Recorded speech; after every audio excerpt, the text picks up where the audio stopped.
Hello friends, how are you all? I hope you are well. I welcome you to my YouTube channel. If you are new to my channel, then subscribe to the channel and hit the bell icon next to it and click on all notifications. Long ago, in the city of Baghdad, there lived a man named Sinbad the Hamal.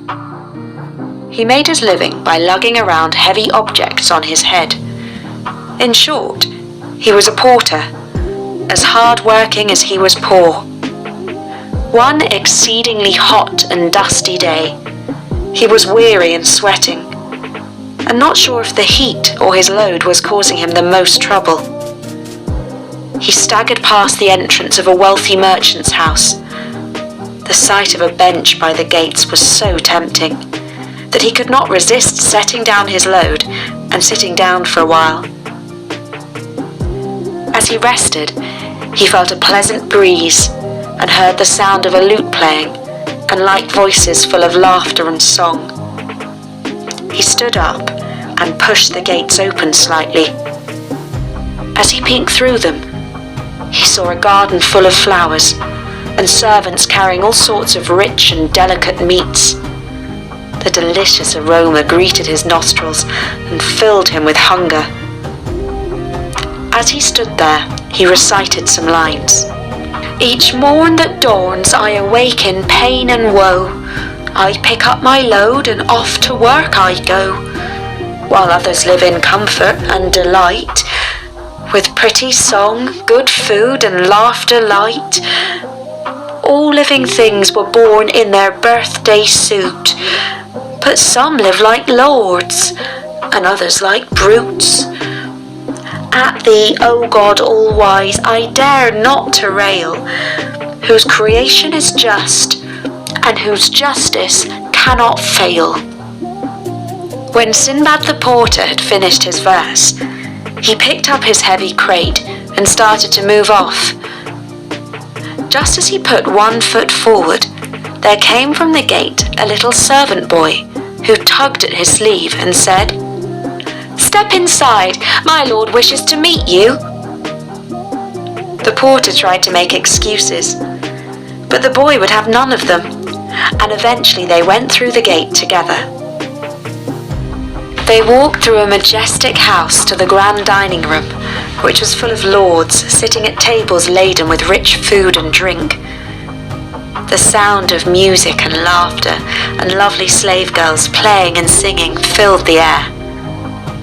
The diners were seated according to rank, and at the head of them all sat a man of worshipful and noble appearance.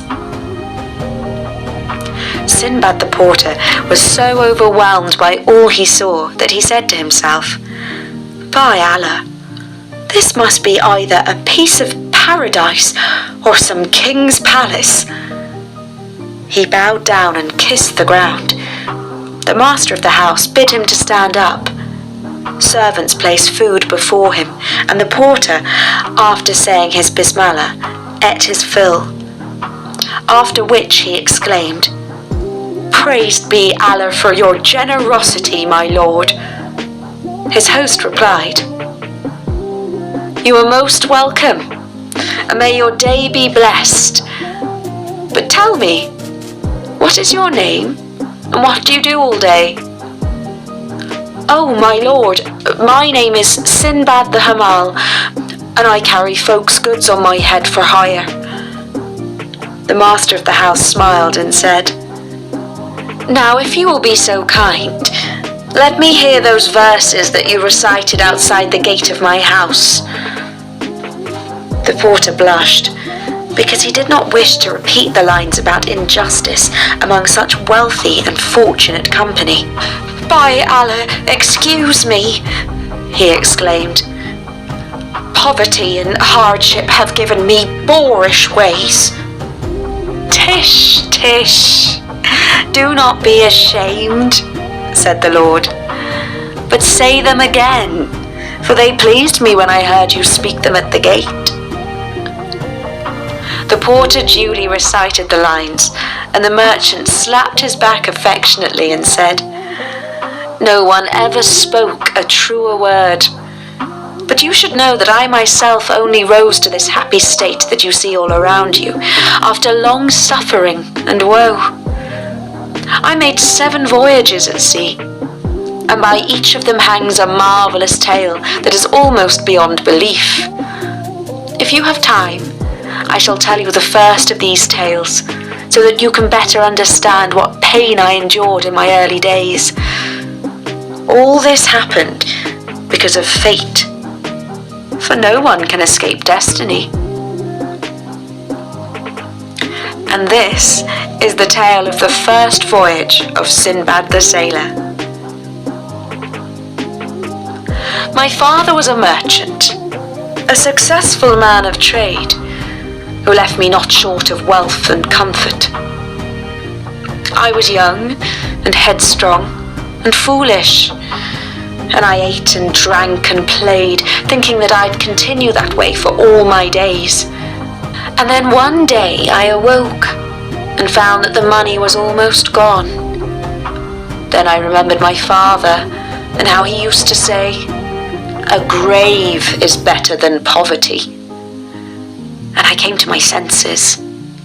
I sold my fine clothes, my property, and my playthings.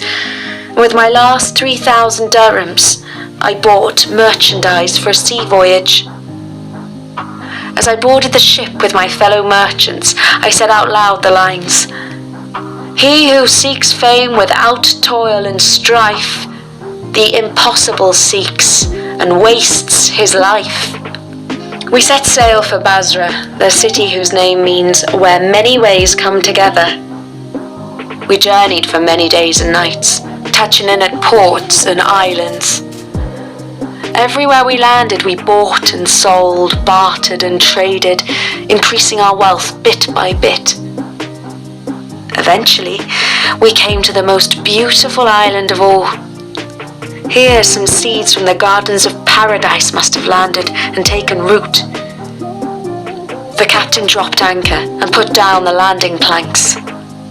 Everyone on board came ashore to feel the golden sand between their toes and enjoy the lush and tranquil land.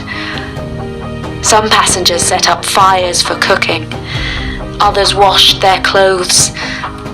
A few of us contented ourselves with walking around the island and then drank and played. Then, all of a sudden, the captain, standing high up on the deck, rang the ship's bell and shouted at the top of his voice, "Everyone, run for your lives! May Allah preserve you! Drop your gear and get back to the ship as fast as you can!" We looked up in astonishment, and as we did so, we felt the ground heaving and hoeing under our feet. The formerly calm sea swirled around the island, and great waves broke against the shore. Then the very centre of the island curled up in a great arc, and those who had not made it back to the ship began to slide down into the foaming seawater. I was among them, but as I fell headlong, I grabbed hold of a wooden trough for washing clothes. This saved my life, for when I found myself in the raging water, I clambered onto it. For a while the waves tossed me to and fro as I sat astride my makeshift lifeboat, but I managed to stay afloat. I now saw that we had not landed on an island as we had thought, but on the back of an enormous whale. Somehow sand had settled on him, and trees and vegetation had grown on his back. He must have lain still for many a year, but when we landed on him, and some of us started fires, that must have annoyed him and woken him from his sleep. He flipped his tail and thrashed the water, and a great wave picked me up and washed me further still. Now I was truly on my own, with no chance of being picked up by the ship. Night fell, and I prepared to meet my doom. But the morning brought me to the shore of a high-hilled island. I scrambled ashore, where I found my legs were cramped and my feet numb. I fell onto the ground like a dead man and lay for a long time with my eyes closed. It was some time before I began to crawl on my hands and knees towards the edge of the woods, where I found nuts, berries, and reviving spring water. Feeling somewhat better, I began to explore the island and found it to be a pleasant one. After walking some time, I caught the outline of a living thing. Drawing closer, I saw it to be a beautiful and noble horse, tethered on the beach.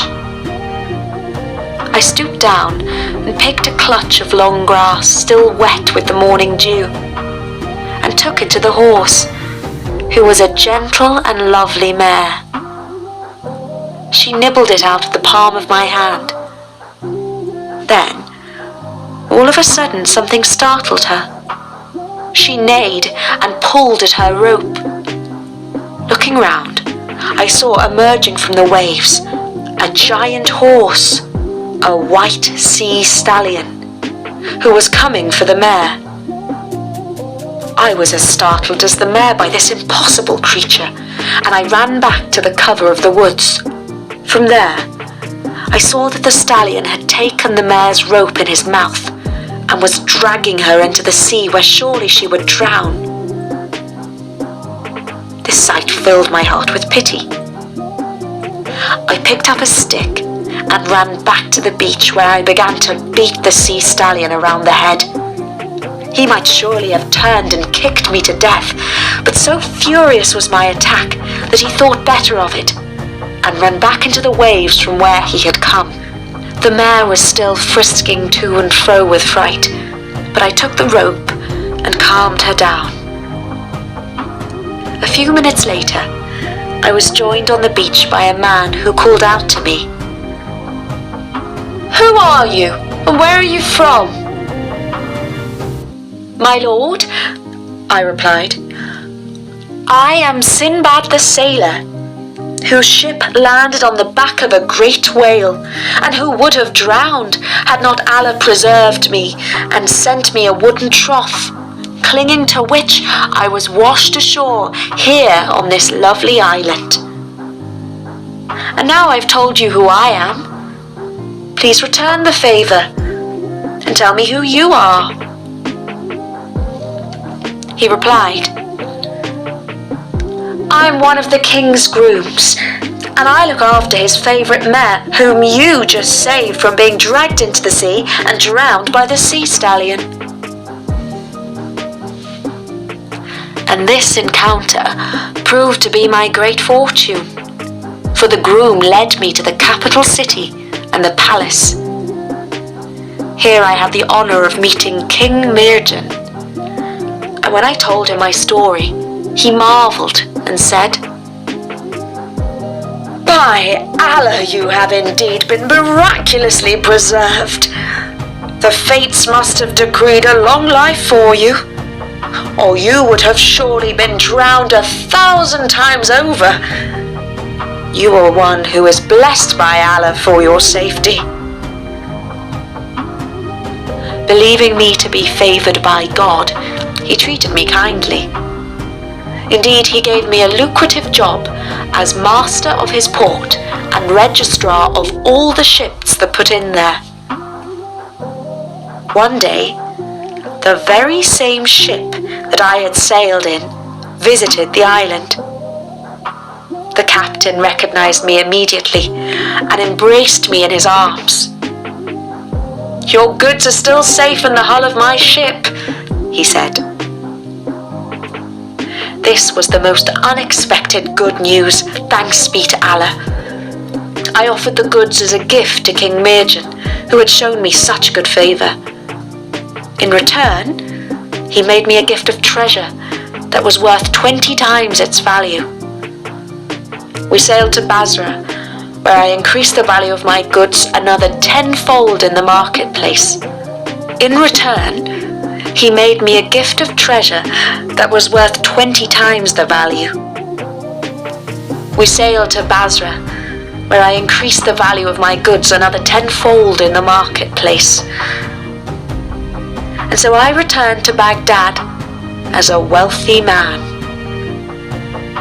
I bought this palace and many servants and set up a great establishment, and soon began to forget all that I had suffered.